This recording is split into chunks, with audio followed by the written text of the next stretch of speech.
Welcome to GPT academy. প্রিয় শিক্ষার্থীরা, আজকের আমি তোমাদের ষষ্ঠ শ্রেণীর দ্বিতীয় পর্যায়ক্রম মূল্যায়নের গণিতের যে মডেল স্কুলগুলো ইতিপূর্বে আমি শুরু করেছি, আজকের আমি তোমাদের ষষ্ঠ শ্রেণীর গণিতে দ্বিতীয় পর্যায়ক্রম মূল্যায়নের গণিতের 7 নম্বর মডেল স্কুলটা আমি সম্পূর্ণ সমাধান করব। দেখো, আজকের সেই 7 নম্বর মডেল স্কুলের প্রথম প্রশ্ন দেখো, বলছে অর্থমূল্যের 100% বৃদ্ধি অর্থে অর্থমূল্য কত গুণ হয়েছে বোঝায়। দেখো, কোনো অর্থমূল্যের 100 গুণ বৃদ্ধি অর্থাৎ দ্বিগুণ অর্থাৎ ডবল যে মূল্যটা হবে, অর্থাৎ 2-এর 100 গুণ বৃদ্ধি মানে কি 2 টাকা যুক্ত 2 টাকা সমান কত হচ্ছে 4 টাকা, অর্থাৎ দ্বিগুণ বৃদ্ধি পাচ্ছে। কেমন? অর্থমূল্যের 100% বৃদ্ধি মানে কি তার দ্বিগুণ বৃদ্ধি পাওয়া, কত 2 গুণ বৃদ্ধি পাওয়া। পরের প্রশ্ন দেখো, 1.02 পৌনঃপুনিক 3 পৌনঃপুনিক আবৃত দশমিক সংখ্যাটিকে সামান্য ভগ্নাংশে পরিণত করো। কত বলেছে? 1.0 বলেছে 1.02 পৌনঃপুনিক 3 পৌনঃপুনিক। একে যদি আমাদের সংখ্যাটিকে এই আবৃত দশমিক সংখ্যাটাকে যদি সামান্য ভগ্নাংশে নিয়ে আসি, প্রথমে কি করব, এর বড় বাই টেনে দেবো, দশমিক আর পৌনঃপুনিক বাদ দিয়ে পুরো সংখ্যাটা তুলে দেবো 1 0 2 3, আর নিচে দশমিক মানে 1 দিই, আর পরে 3টি অঙ্ক মানে 3টি শূন্য বসে দিই। বেশ, তা বিয়োগ চিহ্ন দিয়ে দেবো। দেখো, যে সংখ্যার আগে পৌনঃপুনিক আছে, দেখো 2-এর মাথায় পৌনঃপুনিক আছে, এর পূর্বে লক্ষ্য করো মোট কতগুলো সংখ্যা আছে, কতগুলো অঙ্ক, দুটো অঙ্ক, 1 আর 0, অর্থাৎ 1 0 কথায় 10 বিয়োগ করো, আর এখানে দশমিক মানে কি পৌনঃপুনিক, আর দশমিক আর আর পৌনঃপুনিকমূলক সংখ্যার মাঝে কতগুলো অঙ্ক আছে, একটা অঙ্ক মানে কি একটা শূন্য। বেশ, আমরা গণিতটা সম্পূর্ণ করি। দেখো, 123 থেকে যদি আমরা 10 বাদ দিই কত হবে 113, আর 1000 থেকে যদি 10 বাদ দিই 990। দেখো, এটাই হচ্ছে তোমাদের উত্তর, অর্থাৎ 1.02 পৌনঃপুনিক 3 পৌনঃপুনিককে সামান্য ভগ্নাংশে রূপান্তরিত করতে কী পেলাম, 1013/990। এ কিন্তু কাটাকাটি আর হবে না। পরের প্রশ্ন দেখো, পরের প্রশ্ন হচ্ছে একটি মাত্র তল দিয়ে তৈরি ঘনবস্তুর তলটি কীরূপ হবে? তলটি হবে বক্রতল। তলটি কী হবে বলো তো? বক্রতল। যেমন আমরা যদি দেখি গোলক দেখি, বা ফুটবল, যেমন ধরো ফুটবল, তার কিন্তু তল কিন্তু একটি, কী তল হচ্ছে বক্রতল। কী তল? বক্রতল।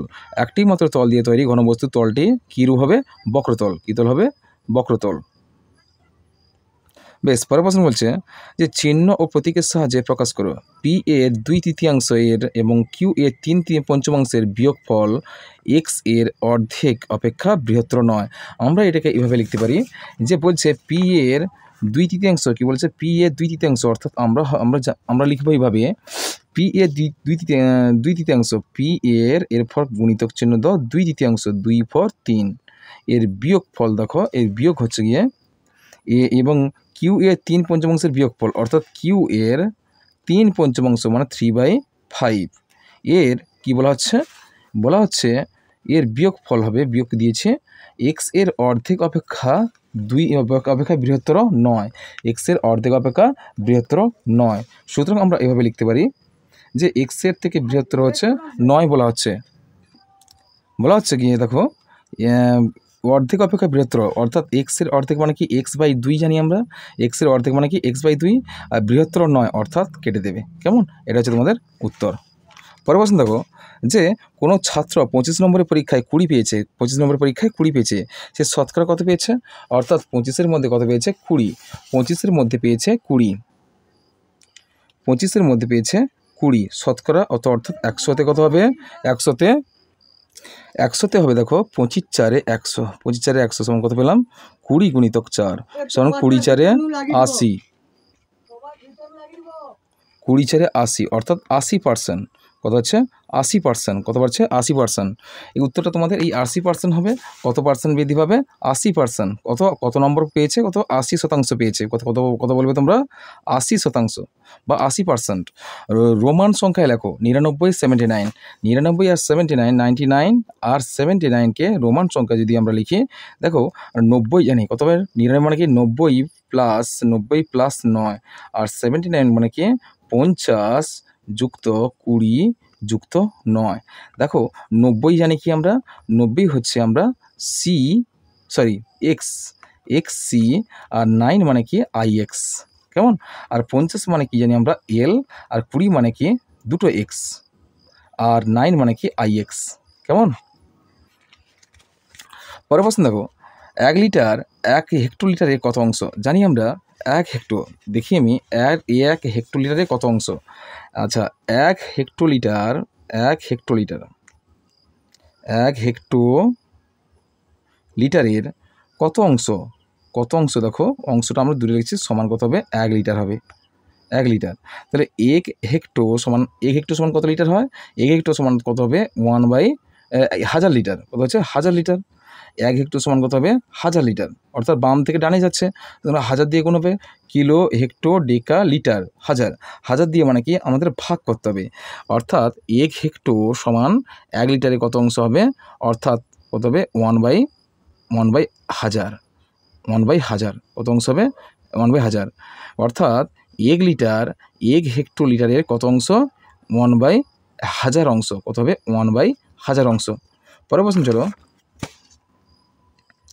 একটি সমবাহু ত্রিভুজের প্রতিটি কোণ এবং একটি সমকোণ ত্রিভুজের সমদ্বিবাহু ত্রিভুজের প্রতিটি সূক্ষ্মকোণের মানের অন্তর কত। দেখো আমরা জানি যে একটা সমবাহু ত্রিভুজ, যে ত্রিভুজে 3টি কোণ সূক্ষ্মকোণ অর্থাৎ 60 ডিগ্রি করে, কত 60 ডিগ্রি করে হবে। তাহলে আর একটি সমকোণী সমদ্বিবাহু ত্রিভুজ, অর্থাৎ সমকোণী সমদ্বিবাহু ত্রিভুজ যদি হয় তার দেখো প্রতিটি কোণ, দেখো এই দুটি কোণ সূক্ষ্মকোণ আর এটা কোণ হচ্ছে সমকোণ, এই কোণটা হবে সমকোণ, এই দুটি কোণ সূক্ষ্মকোণ। আমরা জানি সমকোণী সমদ্বিবাহু ত্রিভুজের সূক্ষ্মকোণ দ্বয় কত 45 ডিগ্রি করে হয়, কত 45 ডিগ্রি করে হয়। তাহলে আমরা দেখেছি এর সূক্ষ্মকোণ আর এর 45 ডিগ্রি, অর্থাৎ এর অন্তর কত হচ্ছে, তাহলে 60 বিযুক্ত 45 কত হবে 15 ডিগ্রি, কত ডিগ্রি হবে 15 ডিগ্রি। তারপর প্রশ্ন দেখো, দুটি সমতল পরস্পরকে ছেদ করলে, দুটি সমতল পরস্পরকে যদি ছেদ করি, দুটি সমতল ধরো, দুটি সমতল পরস্পরকে যদি ছেদ করি কী হবে, সরলরেখা উৎপন্ন হবে। কী রেখা, সরলরেখা উৎপন্ন হবে। এখানে তোমরা লিখবে সরল রেখা। তারপর দেখো প্রবৃদ্ধ কোণের 1/4 ক্ষুদ্রতম ও বৃহত্তম মানের অন্তর দেখো। দেখো আমরা জানি প্রবৃদ্ধ কোণের 1/4 ক্ষুদ্রতম বৃহত্তম মানে দেখো প্রবৃদ্ধ কোণ কত হয়, প্রবৃদ্ধ কোণ ছোট ক্ষুদ্রতম প্রবৃদ্ধ কোণ হয় 180, 180 সরল কোণ, আর 181 থেকে প্রবৃদ্ধ কোণ শুরু হয়, অর্থাৎ এটা ক্ষুদ্রতম, এটা হচ্ছে ক্ষুদ্রতম। আর বৃহত্তম কত হবে 360 হলে কি বৃত্তীয় কোণ হবে, তার আগেরটা কত হবে 369, 359, এটা হচ্ছে বৃহত্তম, 359 হচ্ছে বৃহত্তম প্রবৃদ্ধ কোণ, বৃহত্তম প্রবৃদ্ধ কোণ, আর 181 হচ্ছে ক্ষুদ্রতম প্রবৃদ্ধ কোণ। কেমন, এর নিচেরটা কত হবে 180 সরল কোণ, আর 360 হলে কত হবে বৃত্তীয় কোণ। কেমন, ক্ষুদ্রতম কোণ আর বৃহত্তম কোণের কি আছে 1/3, অর্থাৎ বৃহত্তম কোণটা একটা বড় একটা ছোট, বাদ দিতে অন্তর করতে বলছে। তাহলে আমরা কি বলবো যে বৃহত্তম কোণের 1/4 কত হবে, অর্থাৎ বৃহত্তম কোণ কত আছে 359, এর 1/4 মানে 1/4, এর অন্তর মানে বিয়োগ, আবার ক্ষুদ্রতম প্রবৃদ্ধ কোণ হচ্ছে 181, 181 এর 1/4, দেখো এর অন্তর কত হচ্ছে, দেখো 349/4 বিযুক্ত 181/4, ভগ্নাংশ করে দেবো, বাই দিয়ে দাও, বাই 4।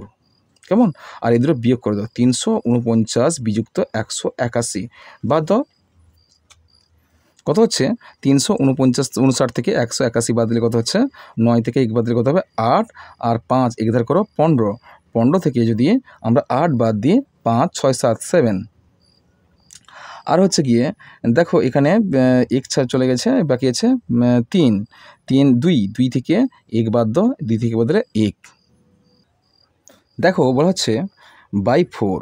দেখো এবার 178কে যদি 4 দিয়ে ভাগ করি দেখি পাবো আমরা কত 44.5, তাহলে কত 5 ডিগ্রি হবে। অন্তর হচ্ছে 181 হচ্ছে ক্ষুদ্রতম প্রবৃদ্ধ কোণ, আর 359 হচ্ছে বৃহত্তম প্রবৃদ্ধ কোণ।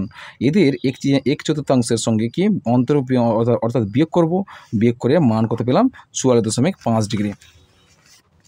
পরের প্রশ্ন বলছে কি যে 0.9 পৌনঃপুনিক এবং 0.09 পৌনঃপুনিক এর মধ্যে পার্থক্য নির্ণয় করো। দেখো 0.9 পৌনঃপুনিক, দেখো 0.9 পৌনঃপুনিক আর হবে 0.09 পৌনঃপুনিক। এদের অন্তর দেখি আমরা, এদের অন্তর দেখি আমরা যদি এই সংখ্যাটা লিখি, দেখো এই সংখ্যাটা 9 অন্তর হচ্ছে, এর ভগ্নাংশের অন্তর আমরা বিয়োগ করতে পারি, আমরা এই পৌনঃপুনিকের সাহায্যেও করতে পারি। দেখো তাহলে এইভাবে দেখো পৌনঃপুনিক মানে কি 9-এর মাথায় পৌনঃপুনিক মানে কি হচ্ছে এই 9টা কন্টিনিউ হবে। আমি 3 অঙ্ক পর্যন্ত ধরি, দশমিক পর 3 অঙ্ক 0.99 এটা নেই 9, আর একটা নেব দেখো 0.099। দেখো এদের অন্তরটা যদি আমি দেখি তাহলে দেখতে পাবো আমরা আসন্ন মানে প্রকাশ করব না। দেখি কত হচ্ছে। তাহলে এই সংখ্যা যদি অন্তর যদি বিয়োগ করি, দেখো বিয়োগ করলে কি 9 থেকে 9 বদলে 0, 9 থেকে 9 বদলে 0, আর 9 থেকে 0 বদলে 9, আর 0.0, অর্থাৎ দশমিকের পর এই দুটি শূন্য কেটে দাও, কত হচ্ছে 0.9। তাহলে কত হচ্ছে 0.9 পৌনঃপুনিক 0.09 পৌনঃপুনিক, এদের অন্তর্গত হচ্ছে 0.9। পরের প্রশ্ন বলছে যে 2 কুইন্টাল 7 কিলোগ্রাম 2 টনের কত অংশ তা দশমিকে প্রকাশ করো। দেখো 2 কুইন্টাল 7 কিলোগ্রাম অর্থাৎ 2 কুইন্টাল মানে জানি আমরা 200 কিলো আর প্লাস 7 কুইন্টাল, আর 2 টনের কত অংশ, 2 টন বলছে কত হবে, 1 টন মানে কি 1000 কিগ্রা হলে 2 টন মানে কত টন, কত কিগ্রা হবে, 2000 কিগ্রা। তাহলে এখানে আমরা করতে পারি, তাহলে 2 কুইন্টাল 7 কিলোগ্রাম কত হবে, 2 কুইন্টাল নিচে করছি 2 কুইন্টাল 7 কিলোগ্রাম সমান 1 কুইন্টাল মানে জানি কি আমরা কত 100 কেজি, আর 2 কুইন্টাল মানে কি 200 কেজি, 200 কেজি প্লাস 7 কেজি সমান কত হবে, কত কিলোগ্রাম হবে 207 কিলোগ্রাম। আর কত বলা হচ্ছে এক টন সমান কত জানি আমরা 1000 কিগ্রা, আর 2 টন সমান কত কিগ্রা হবে, 1 টন সমান 1000 কিগ্রা হয়, 2 টন কত হবে 2000 কিগ্রা। তাহলে আমরা কি করব, একে ভগ্নাংশ করব, কি করব ভগ্নাংশ। আমি একটু ভালো জায়গা করি, চলো দেখো এখানে কি বলা হচ্ছে 1000 টন, কি বলা হচ্ছে 1000 টন হচ্ছে 1 টন সমান কত হচ্ছে, 1 টন সমান 1000 কিগ্রা, 1000 কিলোগ্রাম। তাহলে 2 টন সমান কত হবে 2000 কিগ্রা বা 2000 কিলোগ্রাম। তাহলে আবার কি বলছে, আবার 1 কুইন্টাল 7 কিলোগ্রাম সমান 1 কুইন্টাল 2 কুইন্টাল 1 কুইন্টাল সমান 100 কেজি জানি আমরা যদি 1 কুইন্টাল সমান 100 কেজি কিগ্রা, 100 কিগ্রা, 1 কুইন্টাল সমান 100 কিগ্রা। আর তাই এখানে কত 2 কুইন্টাল 7 কিলোগ্রাম মানে কি, তাহলে 200 প্লাস 7 কিলোগ্রাম সমান 207 কিলোগ্রাম। তাই কি বলা হচ্ছে এখানে, বলা হচ্ছে যে 2 কুইন্টাল 7 কিলোগ্রাম 2 টনের কত অংশ, 2 টন মানে কত জানি আমরা, 2 টনের কত অংশ, 2 টনের কত অংশ হবে যে 207 কিলোগ্রাম ধরি এক্স। তাহলে এই 2000 কিগ্রার এক্স কুইন্টাল সমান কত হবে 207, বা তাহলে এক্স সমান কত হবে 207/2000। তাহলে আমরা ভাগ যদি করি 207কে যদি 2000 দিয়ে ভাগ করি, তাহলে 0 দিয়ে 0 নাও 207 নামিয়ে আনো, দশমিক দিয়ে 0 নাও, কত হলো 2070, 2000 দুগুণ একে 2000 কত 70 নামলো, দশমিক আছে আমরা 0 পাবো, তবু যাবে না, একটা 0 দিয়ে আমরা এখানে 0 বসিয়ে একটা 0 নিলাম, 7000 হয়ে গেছে। তা 2003 6000, 6000 কত নামলো 1000 নামলো, বেশ দশমিক আছে 0 বললাম। 2005-এ কত হবে, 2005-এ কত হবে 10,000, কত হলো 0.1035, কত হবে উত্তর 0.1035 হয়ে গেছে তোমাদের উত্তর। তাহলে কত বলা হয়েছিল এখানে যে কত অংশ, অর্থাৎ 0.1035 অংশ। কেমন প্রশ্ন, দেখো কোনো পরীক্ষায় 7 জন পরীক্ষার্থী অকৃতকার্য হয়েছে, মোট পরীক্ষার্থীর সংখ্যা 35 জন হলে শতকরা কতজন কৃতকার্য হয়েছে। তাহলে মোট পরীক্ষার্থী হয়েছে কত, মোট পরীক্ষার্থীর সংখ্যা 35 জন, তাহলে মোট পরীক্ষার্থীর সংখ্যা 35 জন, অকৃতকার্য হয়েছে 7 জন, কত হয়েছে অকৃতকার্য হয়েছে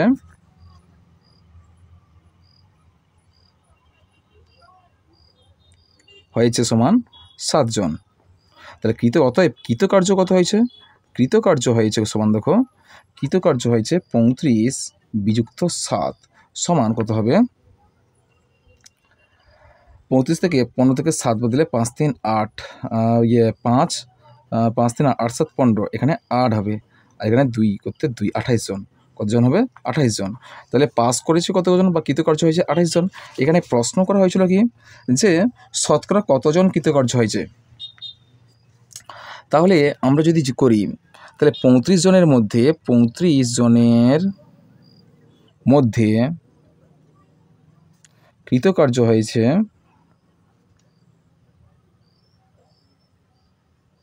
সমান 28 জন। তাহলে একজনের মধ্যে কৃতকার্য হয়েছে সমান 28 বাংলা হয়ে গেছে 28 জন। 28/35 জন। তাহলে শতকরা 100তে কৃতকার্য হয়েছে কত হবে? 100 শতাংশের মধ্যে কৃতকার্য হয়েছে কত? 28/35 গুণিতক 100। কেমন? 5 দিয়ে হচ্ছে কত? 5 7 35 আর 5 20 100 সমান 7 4 28 সমান 4 গুণিতক 20 সমান 20 4 কত হবে? 80। কত হবে? 80%। 100-র মধ্যে কৃতকার্য 28 জন হলে শতকরা কত হবে? 80 জন। কতজন হবে? 80 জন। চলো পরের প্রশ্ন দেখি। দেখো পরের প্রশ্ন বলছে যে 24 মিটার বলছে 24 মিটার লম্বা রাস্তার পাশে রাস্তার 2 প্রান্ত সহ সমান দূরত্বে 15টি গাছ লাগালে পরপর 2টি গাছের দূরত্ব কত? দেখো সমান দূরত্বে, দেখো রাস্তার দেখো দুপাশে 2টা লাইন সারি করে আমরা এরকম রাস্তার সারি ধরি, এখানে সমান দূরত্বে 15টি গাছ লাগাবো। যে 15টি সারি করব, 15টি গাছ লাগাবো। যদি দেখতে পাচ্ছি এখানে একটা গাছ লাগাবো, এখানে দুটো 1 2 3 4 5 6 7 8 9 10 11 12 13 14 আর 15। তাহলে দেখো কতগুলো ডিস্টেন্স, দেখো আমাদের গাছের সংখ্যা জানতে চাইনি, আমাদের বলছে দূরত্ব কত, অর্থাৎ 2টি গাছের দূরত্ব কত জানতে চাইছে। অর্থাৎ এখানে কতগুলো ঘর পাচ্ছি? 1টা 2টো 3টে 4টে 5টা 6টা 7টা 8টা 9টা 10টা 11টা 12টা 13টা 14টা ঘর পাচ্ছি। তাহলে 14 ঘর মানে 14টা ডিস্টেন্স আমাদের বের করতে হবে। দূরত্ব কত ছিল? রাস্তার দূরত্ব হচ্ছে 24 মিটার লম্বা, 24 মিটার লম্বা। আর প্রতিটা কতগুলো গাছ লাগানো হবে? 15টি গাছ লাগানো হবে। আর ডিস্টেন্স দূরত্ব জানতে চাওয়া হয়েছে, অর্থাৎ 24 14 ছিল, 14টা ঘর মানে 14 দিয়ে ভাগ করবো আমরা। অতএব 14 দিয়ে ভাগ করলে আমাদের দূরত্ব 2টি গাছের মধ্যে দূরত্ব বেরিয়ে পড়বে। অতএব পরপর 2টি গাছের দূরত্ব, অতএব লিখবে রাস্তার দূরত্ব 24 মিটার হলে 2টি গাছের মধ্যে দূরত্ব সমান 24/14। আমরা 24কে 14 দিয়ে ভাগ করব। 24কে যদি 14 দিয়ে ভাগ করি কত হবে? 14 একে 14, 0 1 নামলো, দশমিক দিয়ে 0 নিলাম, কত হচ্ছে? বেশ 10 14 14 14 আর 10 24 হয়েছে, কত নামলো? 100 নিলাম। বেশ 14 5 70, 14 6 84, 14 6 84 আর 14 7 কত হচ্ছে? দেখি 14 7 7 4 28 8 হাতে রইলা 2 7 7 8 9 98, 14 7 98 7, 14 7 98 কত নামলো? 2 নামলো। কেমন? 2 নামছে। আর দশমিক হয়েছে 0 পাবো, 14 একে 14 কত নামবে? দেখো 6 নামবে। দশমিক হয়েছে 0 নেব। আর 14 5 70 হয়, 14 4 14 4 দেখো 14 4 কত হচ্ছে? 14 4 56, 14 4 4 16 6 হাতে 1 4 4 5 56, 14 56, 14 4 56, 5 6 56। আমরা 2 দশমিক স্থান পর্যন্ত আসন্ন মান নিলে উত্তর কত হবে? 1.71, প্রায় লিখে দেবে, প্রায় 1.71। কেমন? পরের প্রশ্ন দেখো 6/7 এর 3 গুণের সঙ্গে কত যোগ করলে 2 পূর্ণ 6/7 পাবো? বলা হচ্ছে কি? বলা হচ্ছে 6/7 এর 3 গুণের সঙ্গে কত যোগ করবে, মানে এক্স ধরে নিই, এক্স কত যোগ করলে যোগফল কত হবে? এত হবে, 2 পূর্ণ 6/7, 2 পূর্ণ 6/7 হবে। কেমন 2 × 6/7 হবে। দেখো এর সমাধান করি আমরা, দেখি যদি গুণ করে দিই, দেখো 6-এর সঙ্গে যদি 3 গুণ করে দেবে, 6 × 3 = 18, 18/7 প্লাস এক্স সমান 14, 14 × 6 = 20, 14 × 6 = 20/7 বা এক্স ইকুয়ালস টু 20/7 ইন্টু দিয়ে এই সংখ্যাটা কি উল্টে বিয়োগ হবে, বিযুক্ত 18/7, 18/7 অর্থাৎ 6/7, 6/7 এর 3 গুণের সঙ্গে কত যোগ করলে যোগফল কত হবে, 2 × 6/7 হবে। কেমন, বা দিয়ে দেবো এক্স ইকুয়ালস টু, দেখো আমরা ভগ্নাংশ করে ফেলি, 18/7 বিয়োগ ছিল, সুতরাং আমরা কী করবো, ভগ্নাংশের বিয়োগ করব, 7 দিলাম, অর্থাৎ 20 বিযুক্ত 18 সমান, বা এক্স ইকুয়ালস টু 20 থেকে 18 বাদ দিলে কত হবে 2, 2/7 কত হবে 2/7, এক্সের মান কত হবে 2/7, অর্থাৎ 2/7 অংশ কী বলেছে, 2/7 যোগ করলে যোগফল হবে 2 × 6/7 হবে। বেশ, প্রশ্ন দেখো কোন সংখ্যাকে তার এত অংশ বাড়ালে, কী বলেছে, কোনো সংখ্যাকে তার এত অংশ বাড়ালে 75 হবে। অ্যাকচুয়ালি দেখতে পাচ্ছি না আমি, দেখো এটা 25 হবে, 0.25 মূলত, পেনের দাগ হয়তো বসে গেছে, ঠিক বুঝতে পারছি না পৌনপনে কিনা, দেখা যাক কোনো সংখ্যাকে তার 0.25 অংশ বাড়ালে 75 হবে। তাহলে দেখো গণিত দেখছি, কোনো সংখ্যা ধরি, সংখ্যাটি এক্স ধরি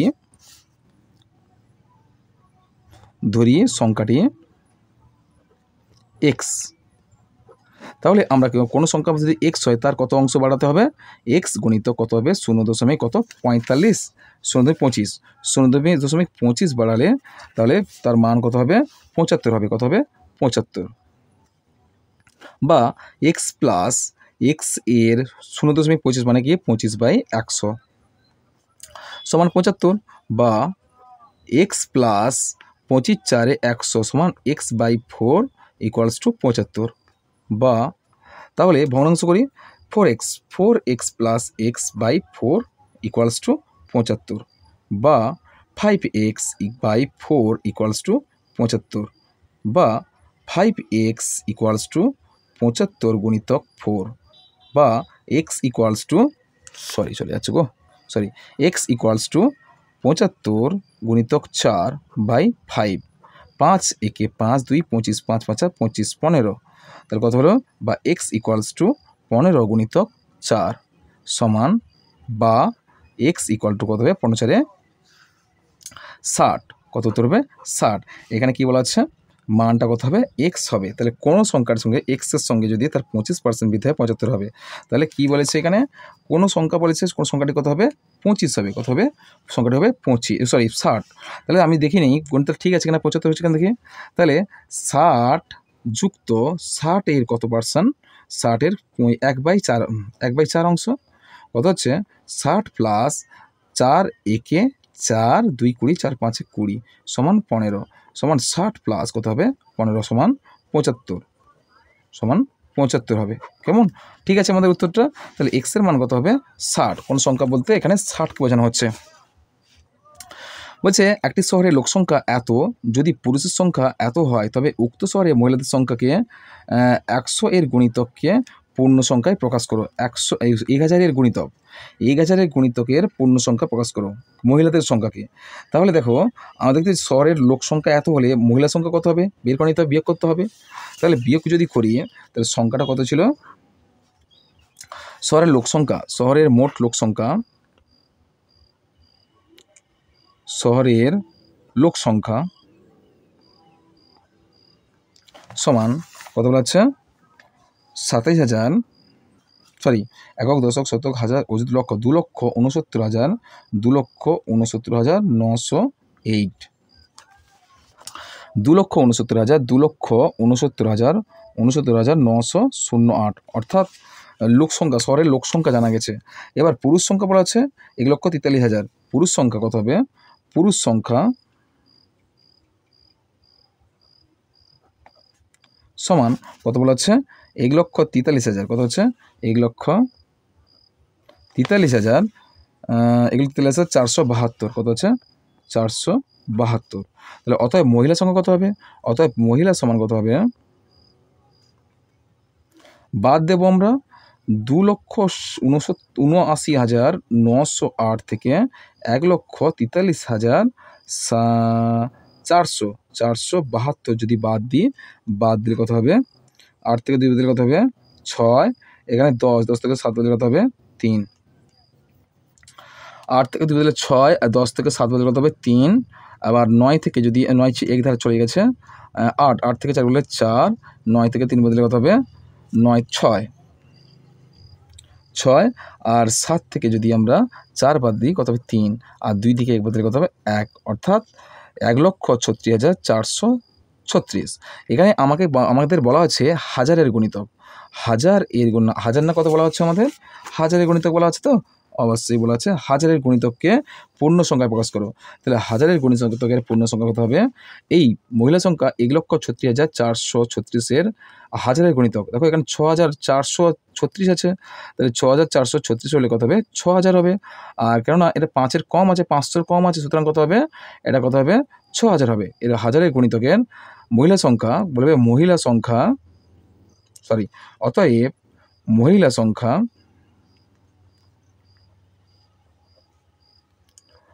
হাজার এর গুণিতকের পূর্ণ সংখ্যা কত হবে? 1,36,000। 1,36,000। কেমন? বেশ, আমাদের উত্তরটা হয়ে গেল। দেখো পরের প্রশ্ন, চলো দেখো।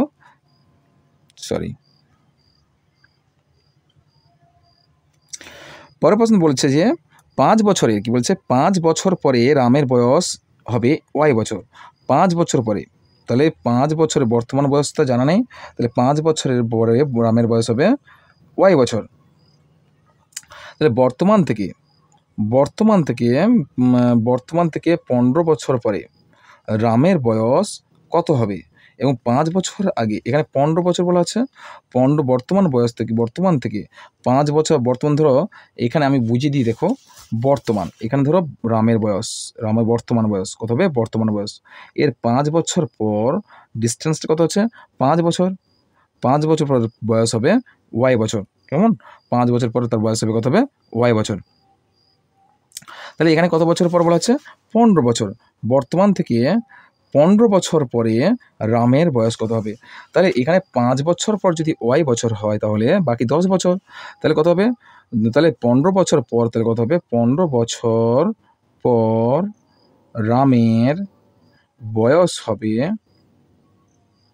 তাহলে এখানে যদি বর্তমান বয়স হয়, তার 5 বছর পর হবে রামের বয়স y বছর হলে এর আবার 10 বছর পেছাতে হবে। আবার কী করতে হবে?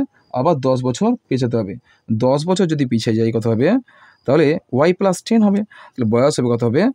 y + 10 বছর। y + 10 বছর। তাহলে কত হবে? বোঝা গেছে? তারপরে প্রশ্ন বলছে কি যে 5 বছর নাকি, তার বলছে কি দেখো 5 বছর আগে রামের বয়স কত হবে? চলো 5 বছর আগে রামের বয়স, দেখো 5 বছর পর ছিল, 5 বছর পর y ছিল, তাহলে 5 বছর আগে, অর্থাৎ এখানে পিছিয়ে আসছে এইটুকু, এখানে বর্তমান বয়স ছিল থেকে এইটুকু 5 বছর ছিল, y বছরের আগে হলে কি 5 বছর, y বছর 5 বছরের আগে 5 বছরে, তো এখানে যদি বর্তমান বয়স ফিরে আসা যায়, তাহলে এইটুকু ডিস্টেন্স কত হবে? y - 10 হতো। আবার 5, y - 5 হতো। আবার যদি 5 বছর পিছিয়ে আসা যায়, তাহলে এখানে কত হবে? 10 বছর হবে। এটাও 5 বছর, অর্থাৎ 5 5 কত হবে? 10, অর্থাৎ y বছরে 10 একক পিছিয়ে আসবে। সুতরাং আমরা লিখতে পারি কি, তাহলে বর্তমান বয়স থেকে 5 বছর আগে কত হচ্ছে? বর্তমান বয়স থেকে, এখানে বর্তমান বয়স, তাহলে বর্তমান বয়স থেকে y এর 5 বছর, অর্থাৎ তার বয়স হবে 5 বছর। প্রশ্নটা কী ছিল আমাদের? প্রশ্ন ছিল যে 5 বছর আগে রামের বয়স কত হবে? অতএব 5 বছর আগে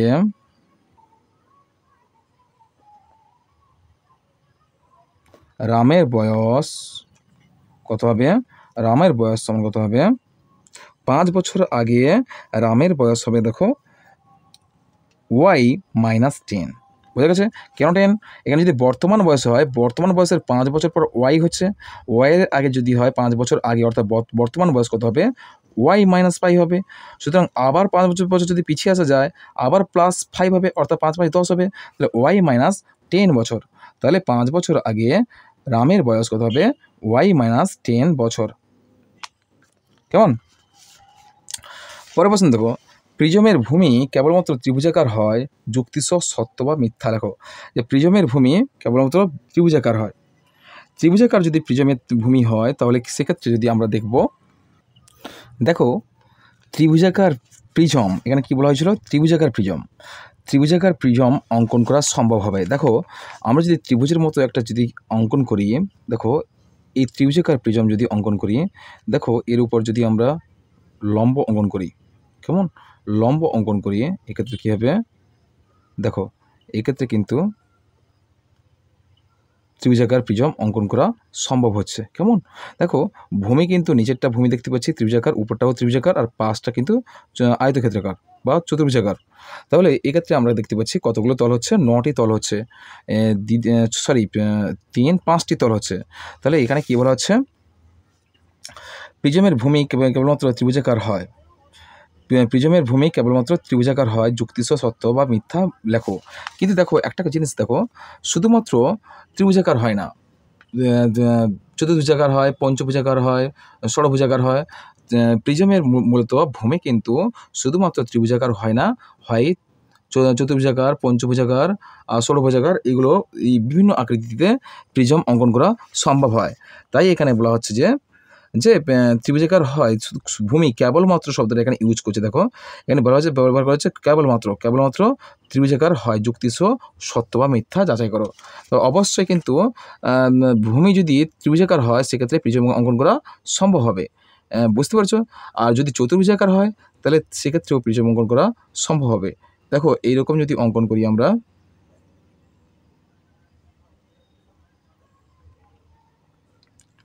তাহলে দুটো করে বাহু যুক্ত করে দাও, এটা হচ্ছে প্রিজম হয়ে গেল। অর্থাৎ চতুর্ভুজাকার প্রিজম হয়ে গেল। কেমন? চতুর্ভুজাকার প্রিজম হয়ে গেল। তাহলে এক্ষেত্রে দেখো ত্রিভুজাকার প্রিজম কেবলমাত্র ত্রিভুজাকার নয়, চতুর্ভুজাকার, পঞ্চভুজাকার, ষড়ভুজাকার এইরূপ প্রিজম অঙ্কন করা সম্ভব হয়। শুধুমাত্র কিন্তু বা কেবলমাত্র ত্রিভুজাকার প্রিজম হয় না।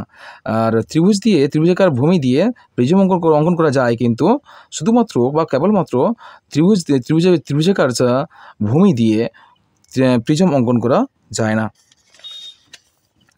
পরের প্রশ্ন দেখো, 3টি অসমাপতিত সরলরেখাংশ সর্বাধিক কতগুলি বিন্দুতে ছেদ করতে পারে? দেখো 3টি অসমাপতিত, দেখো এইদিকে একটা রেখা, এদিকে একটা রেখা, এদিকে একটা রেখা, মোট কতগুলো বিন্দুতে ছেদ করছে? দেখো মোট 3টি বিন্দুতে ছেদ করেছে।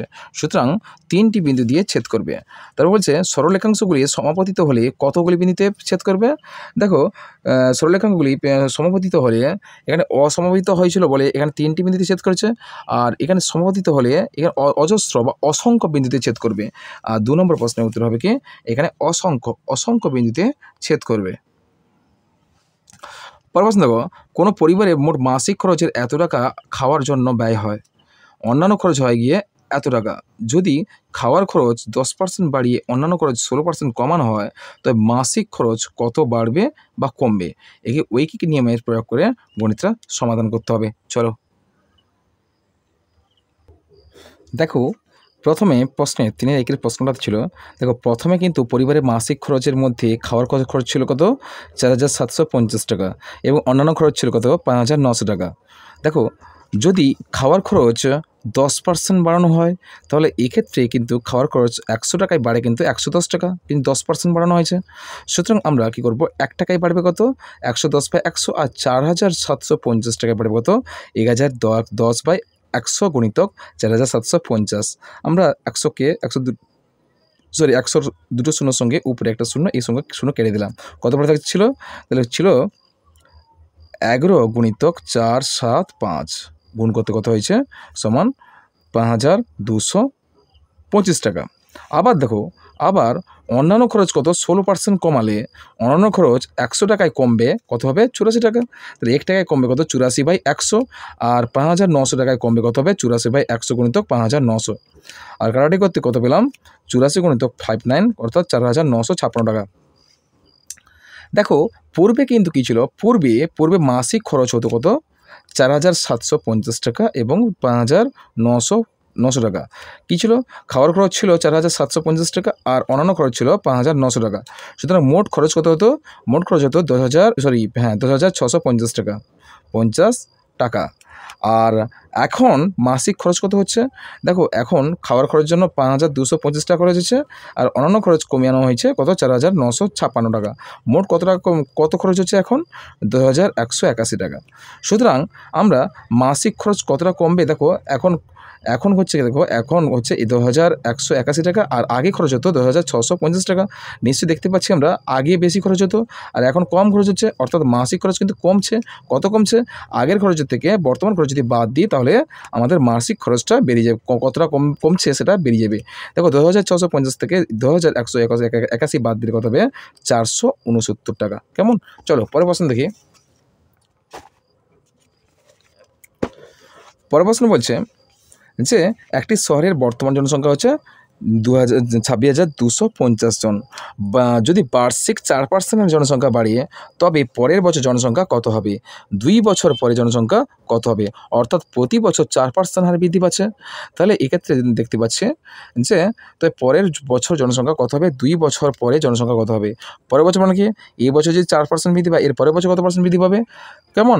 তাহলে বর্তমান জনসংখ্যা ছিল, যদি বার্ষিক 4% জনসংখ্যা বাড়ে তাহলে পরের বছর অর্থাৎ প্রতি বছর বাড়ছে কত? সেটাকে আমরা ঐকিক নিয়মের সাহায্যে আমরা গণিতটা সমাধান করছি। চলো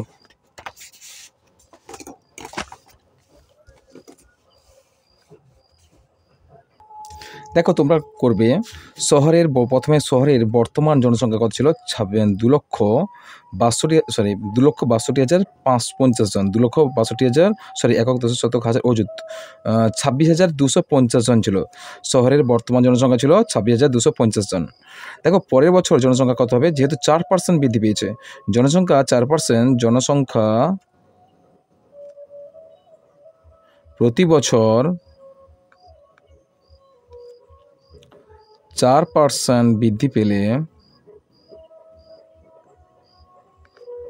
তাহলে এই ক্ষেত্রে কী হবে? 100তে বাড়ে কত হবে? 104 জন। কেমন? আর একতে বাড়ে কত হবে?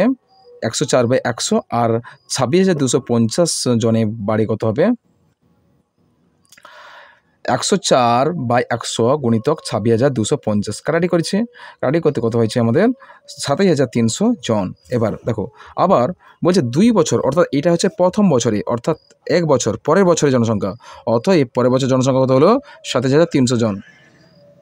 আবার 2 বছরের পর জনসংখ্যা কত হবে? 2 বছরের জনসংখ্যা হবে, দেখো, 100তে বাড়ে 104 জন এবং এক জনের মধ্যে বাড়ে কত হবে? 104/100 আর 27,300 মধ্যে বাড়ে কত? 104/100 গুণিতক 27,300। কেমন? আর কাটাটি করতে কত হয়েছে?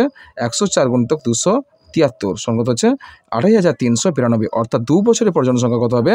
28,392 জন। 2 বছরের পর জনসংখ্যা কত হবে? 28,392 জন। চলো পরের প্রশ্ন দেখি। পরের প্রশ্ন বলেছে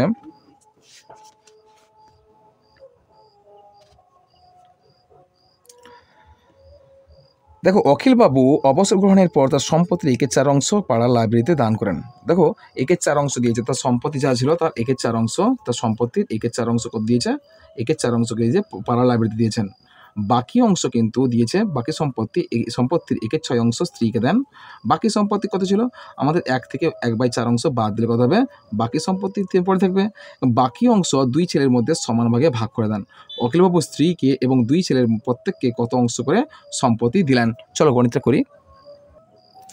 দেখো, এক্ষেত্রে তোমরা প্রথমে ধরি অখিলবাবুর মোট সম্পত্তি কিন্তু 1 অংশ ধরে নাও।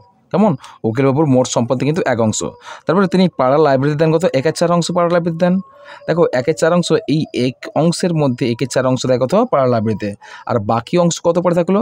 বাকি অংশ 1 থেকে যদি আমরা 1/4 বাদ দিই কত হবে? 3/4 অংশ। 3/4 অংশ। দেখো, এই 3/4 অংশ কিন্তু স্ত্রীকে দেন, এই 3/4 অংশের 1/6 অংশ। আর বাকিতে দেন স্ত্রীকে দেন কত? অখিলবাবু তার স্ত্রীকে দেন এই 3/4 অংশের 1/6 অংশ। সুতরাং কী করবো? 3/4 গুণিত 1/6 কাটাকাটি করে দিলাম। অর্থাৎ 1/8 অংশ স্ত্রীকে দেন। এবার 3/4 অংশের মধ্যে 1/8 অংশ যদি স্ত্রীকে দেয় তাহলে বাকি অংশ কত পড়ে থাকছে? তাহলে এই ক্ষেত্রে বাকি অংশ হবে কি, বাকি সম্পত্তির পরিমাণ কত হবে? 3/4 মাইনাস 1/8। আমরা কি করব? আমরা ভগ্নাংশের বিয়োগ করব। বিয়োগ করতে কত হবে? 5/8 অংশ হয়েছে।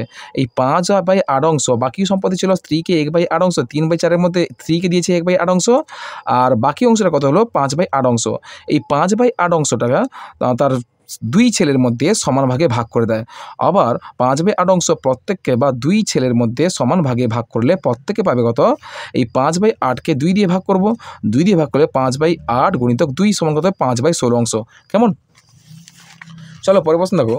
পরের প্রশ্ন বলেছে,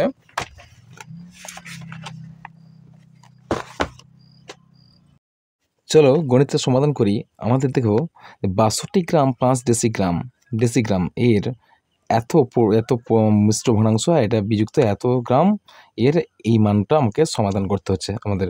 চলো প্রথমে আমরা কী করবো? 62 গ্রাম আর 5 ডেসিগ্রাম এই টোটালটাকে আমরা করে ডেসিগ্রামে প্রকাশ করবো। তো কত হবে? 62 1 গ্রাম সমান 10 ডেসিগ্রাম, সুতরাং 10 গুণ করলে কত হবে? 620। আর 5 আছে অর্থাৎ 605, 625 ডেসিগ্রাম। এর মানে কি? অফের এই মানটা 25 একে 25, একে কত 7, যোগ করলে কত হবে? 25 37, 7 5 12 32, 32 বাই কত হবে? 25। তারপরে বিয়োগ, আর 50 একে 50 53, আর গ্রামে প্রকাশ করছে আর ডেসিগ্রামে প্রকাশ করলে কত হবে? 0 বসে দাও, বাই কি কত হয়ে গেলো? ডেসিগ্রাম হয়ে গেলো, কত হবে? প্রায় 50। অফ মানে এর মানে অফ মানে গুণ, তাহলে কত হলো? এই মানটাকে আমরা মডিফাই করব। 5/3 গুণিতক 1/4 ভাজিতক 2 দুগুণে 4 একে 5, 5/2 এর মানে গুণ 1/3 সমান, দেখো অফ মানে কি? গুণ জানি আমরা। 625 গুণিতক কাটাটি করলে কত হবে? সরি, এখানে কাটবো না, গুণিতক 32 বাই কত হবে? 25 বিয়োগ, তাহলে এটার মান কত আছে? 530, 0 কেটে দাও, 53/5 অফ ফর এর গণিতক কি হচ্ছে? এখানে মানটা দেখতে পাচ্ছি আমরা, 5/3 গুণিতক 1/4 ভাজিতক 5, 5/3 দুগুণে 6, 6 সমান, তাহলে 25 625 সমান 25 গুণিতক 32। কেমন? বিয়োগ, এখানে দেখো 53/5 অফ ছিল, এটা গুণটা আগে করতে হবে আমাদের। দেখতে পাচ্ছি যে গুণিতক 5/3 গুণিতক 1/4 গুণিতক 6/5, 5 5 কেটে দাও, 3 দুগুণে 6 আর 2 দুগুণে 4, কত হলো? সমান কত ছিল? তাহলে 25 গুণিতক 32 বিযুক্ত 53/5 কেমন? গুণিতক 1/2 কেমন? গুণটাকে করব। এবার চলো দেখি, তাহলে 25 আর 32 গুণ করলে কত হবে? 800, কত হবে? 800 বিযুক্ত এখন 53 আর 10, অর্থাৎ 53 বাই কত হবে? 5 দুগুণে 10, বা 80-র সঙ্গে 10 গুণ করলে কত হবে? সমান 8000 হবে। 8000 বিযুক্ত 53 বাই কত হবে? 10, বা 8000 থেকে 53 বাদ দিলে কত হবে? 7000, 7400 কত হবে? 4000, 7900 কত হবে?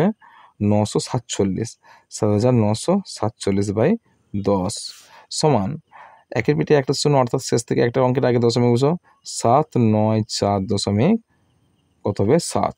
কেমন? এটা হচ্ছে তোমাদের উত্তর, 794.7। কেমন? পরের প্রশ্ন চলো। পরের প্রশ্ন একটাও সরল আছে, পরের প্রশ্নটাও সরল আছে, চলো সরলটা করি। চলো এই সরলটা সমাধান করি। প্রথমে দেখো এই প্রথম বন্ধনীর মধ্যে সংখ্যাগুলো আগে সমাধান করি। চলো সমান, তৃতীয় বন্ধনী দিলাম, পূর্ণ ভেঙে ফেললাম, 13কে 13 একে 14, 14/13 গুণিতক কত বললাম?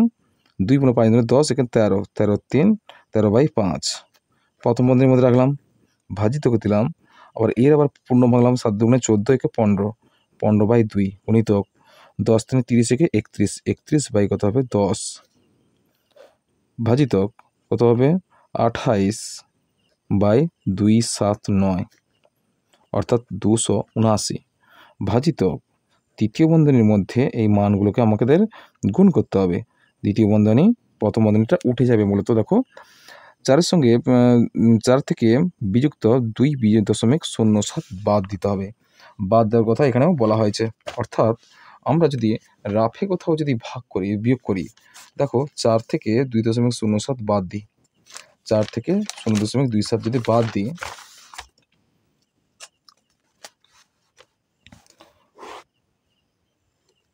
দেখো 4 থেকে যদি 2.07 বাদ দিই, 2.07 বাদ দিই কত হবে? এখানে 3, এখানে 9.3 থেকে 2 দিলে 1.93 1.93 কত হচ্ছে 1.93 গুণিতক কত হচ্ছে 2.5, দ্বিতীয় বন্ধনী ক্লোজ করো, গুণিতক 1.93 ও সরি দেখতে পাচ্ছ না গো 1.93। বেশ, চলো এবার আমি করব সমান দিয়ে দিই, আমরা কাটাকাটি করে দিই, 13 কেটে দাও, আর কত থাকলো 14/5 থাকলো, 14/5 তৃতীয় বন্ধনীর মধ্যে রাখো, ভাজিতক দাও, আর এর মান দেখো 5 3 15 আর 5 2 10 2 2 4 কত হবে 4/3 3 3 3 9 93 হয়েছে। বেশ, ভাজিতক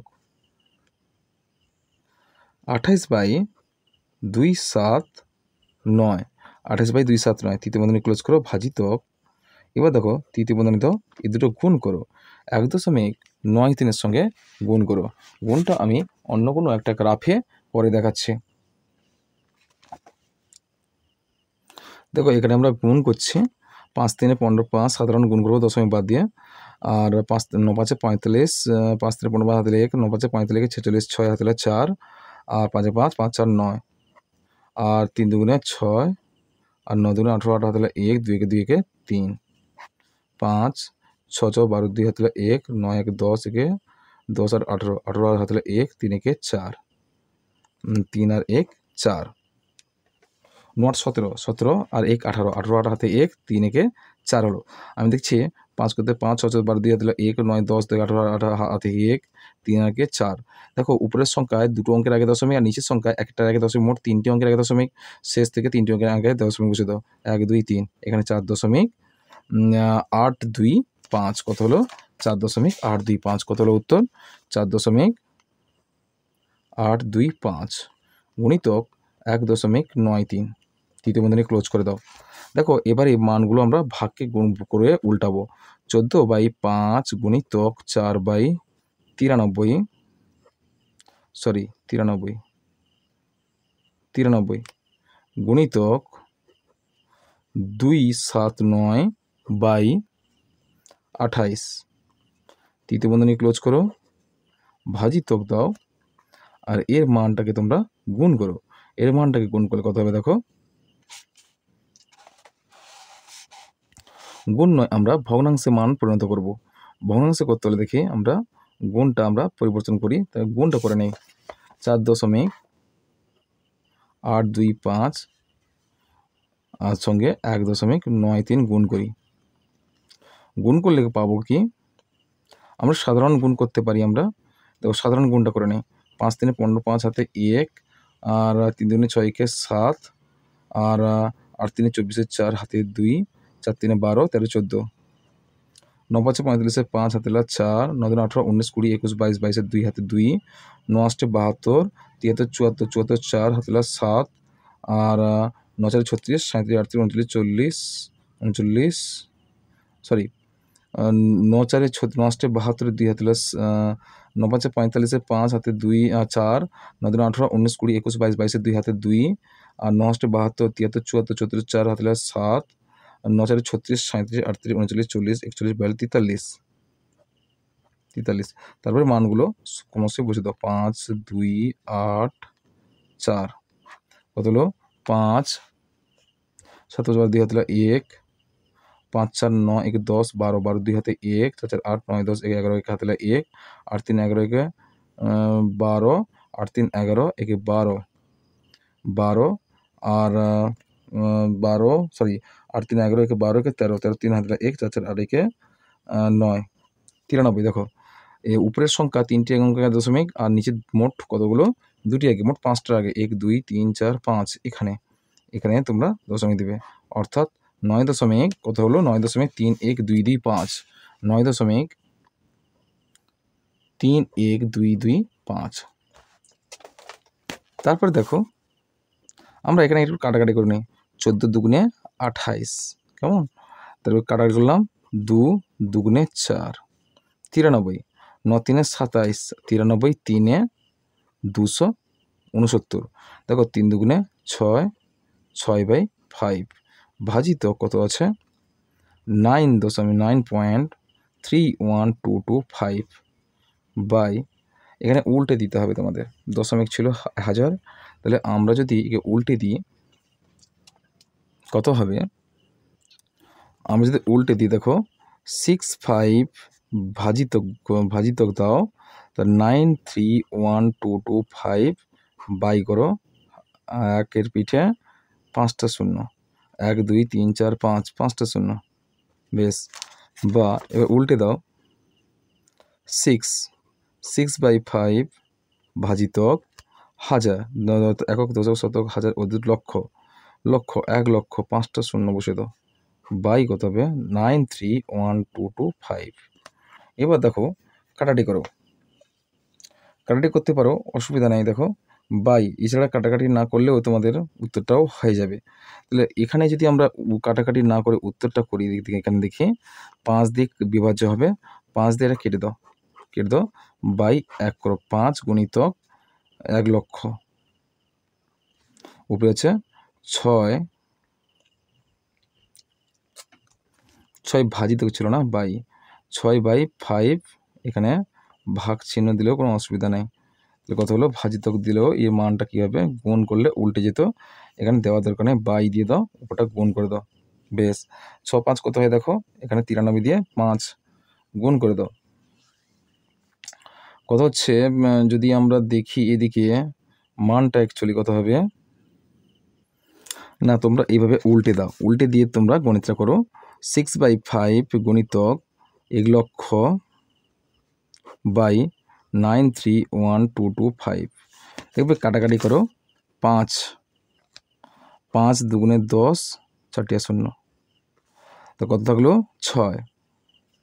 6 থাকলো দেখো 6 আছে 3 দিয়ে কাটো 3 দিয়ে কাটলে 3 3 9 3 কে 3 10 0 12 আর 25 কাটবে না গুণ করে দাও 6 দুগুণে 12 6 দুগুণে 12 কত শূন্য 1 2 3 4টে শূন্য 12 একক দশক শতক হাজার লক্ষ তাহলে বাই কত হবে 93 লক্ষ 93 লক্ষ 31,225 কেমন এ তোমার ভাগ করো ভাগ করলে কিন্তু উত্তরটা তোমাদের হয়ে যাবে।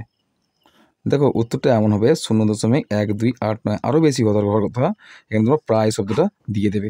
চলো পরের প্রশ্ন দেখো পরের প্রশ্ন বলছে যে পিরামিডের ভূমি পঞ্চভুজাকৃতি তার তল সংখ্যা ও কৌণিক বিন্দুর সংখ্যা কত। ত্রিভুজের পিরামিডটার ভূমি হচ্ছে পঞ্চভুজাকৃতি পিরামিড যদি হয় তাক্ষেত্রে কী বলছে তার তল সংখ্যা হবে পঞ্চভুজাকার পিরামিড যদি হয় 1 2 3 4 5 তাই পিরামিডটা দেখো প্রতিটা বাহুর উপর ছেদবিন্দু থাকবে কেমন থাকলে কতগুলো হবে তার থেকে 5 দিকে 5টা তল সংখ্যা হবে কত নিচে কিন্তু পঞ্চভুজাকার হলে কি নিচের তল সংখ্যা 1টি আর সাইডে 5টা মোট কতগুলো হবে পাশে পঞ্চভুজাতে পাশে 5টি ত্রিভুজের 5টি তল হবে 6টি তল ও সাইডে 5টা নিচে একটা মোট 6টি তল আর শীর্ষবিন্দু দেখতে পাচ্ছি আমরা 1 2 3 4 5 আর উপরে একটা থাকবে 6টি শীর্ষবিন্দু কেমন পরে প্রশ্ন দেখো বলছে 3.6 সেমি এবং এত সেমি দৈর্ঘ্যের দুটি সরলরেখাংশ ABCD অঙ্কন করো সরলরেখাংশ দুটি অঙ্কন করতে বলছে করে ওই সরলরেখাংশ দ্বয়ের অন্তরের সমান দৈর্ঘ্যের একটি EF সরলরেখাংশ অঙ্কন করো এই দুটি সমান রেখাংশে পেন্সিল স্কেলের সাহায্যে তোমরা অঙ্কন করে এর মাঝের একটি সরলরেখা অঙ্কন করে দেবে পরে প্রশ্ন দেখো প্রদত্ত চিত্রে BOC দেখো বি কোথায় আছে দেখো BO সি, বি ও সি কত হচ্ছে বি ও সি প্লাস সিওডি, সিওডি অর্থাৎ সি কোথায় সি ও ডি, সিওডি, তাহলে কত হচ্ছে এই কোণ দুটির যোগফল কত হচ্ছে বলছে সিওডি, সিওডি 90 ডিগ্রি হচ্ছে, আর হচ্ছে বিওসি, বিওসি হচ্ছে 50 ডিগ্রি। এই দুটি কোণের যোগফল কত হচ্ছে আমরা দেখছি, দেখো 50 আর 90 আর 50 কত হবে 140, কত হবে 140 ডিগ্রি, কেমন না? এই দুটি কোণের যোগফল কত হবে 140 ডিগ্রি। তারপর আবার বলছে বিওডি, বিওডি কত হচ্ছে বিওডি, দেখো বিওডি কত হচ্ছে 140 ডিগ্রি, আর বিওসি, বিওসি 50, বিয়োগ কত বলছে 140 থেকে কত হচ্ছে 50 বাদ দিলে কত হবে 90 ডিগ্রি হচ্ছে, তাই না? 90 ডিগ্রি হচ্ছে, তাহলে এটা হচ্ছে 140 ডিগ্রি আর হচ্ছে 90 ডিগ্রি। বেশ, চিত্রসহ উদাহরণসহ প্রবৃদ্ধ কোণের প্রবৃদ্ধ কোণের সংজ্ঞা দাও। চিত্রসহ সংজ্ঞা উদাহরণ দেখো, প্রবৃদ্ধ কোণ হচ্ছে 181 থেকে 359 ডিগ্রি পর্যন্ত, কেমন? সংজ্ঞা দেবে তোমরা যে কোণের মান 181 থেকে অর্থাৎ 181 থেকে 359 ডিগ্রি পর্যন্ত কোণগুলোকে আমরা প্রবৃদ্ধ কোণ বলবো। তাহলে আমরা যে কোনো একটা 181 থেকে 359 ডিগ্রি পর্যন্ত মাঝে যে কোনো একটা কোণ অঙ্কন করে দিতে পারি। আর রম্বস ও সামান্তরিকের চিত্রসহ পার্থক্য লেখো। আর দেখো রম্বস যদি অঙ্কন করি আমরা, রম্বসটা এইরকম, অর্থাৎ এটা বড় আকৃতি হবে, যেমন এর 4টি বাহু সমান হয় আর এর কর্ণগুলোও সমান হবে। কিন্তু সামান্তরিক যদি অঙ্কন করি দেখবো সামান্তরিক আয়তাকৃতি, এর কর্ণদ্বয় কিন্তু অসমান হবে, কর্ণদ্বয় অসমান, কিন্তু এর দৈর্ঘ্য প্রস্থ থাকবে, কিন্তু এর বাহু মান থাকবে, কেমন? তাহলে একটি পার্থক্য বলেছে, তাহলে এদের এদের বাহুদ্বয়, এই বাহু এর 4টি বাহু সমান, এর 4টি বাহু অর্থাৎ রম্বসের 4টি বাহু সমান হবে, কিন্তু আয়তক্ষেত্রের দৈর্ঘ্য প্রস্থ বর্তমান, আয়তক্ষেত্রে কিন্তু দৈর্ঘ্য প্রস্থ থাকবে, অর্থাৎ এর এক জোড়া দৈর্ঘ্য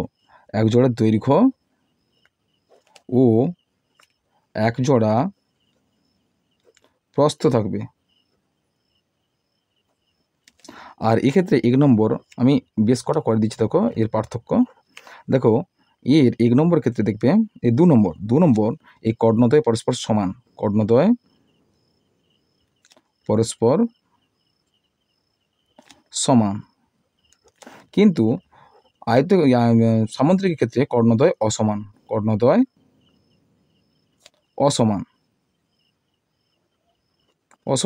কেমন? কর্ণদ্বয় অসমান। বেশ, দুটো পার্থক্য করে দিলাম। তো এই গেল তোমাদের ষষ্ঠ শ্রেণীর গণিতের দ্বিতীয় পর্যায়ের মূল্যায়নের 7 নম্বর মডেল স্কুলটা সম্পূর্ণ সমাধান করলাম। তো আজকের তোমাদের এই পর্যন্ত। আমি এর পরের যে ভিডিওটা নিয়ে আসবো তোমাদের 8 নম্বর মডেল স্কুলটা সম্পূর্ণ সমাধান করব। তো আজকের এই পর্যন্ত, দেখা হবে তোমাদের সঙ্গে আমার পরের ভিডিওতে।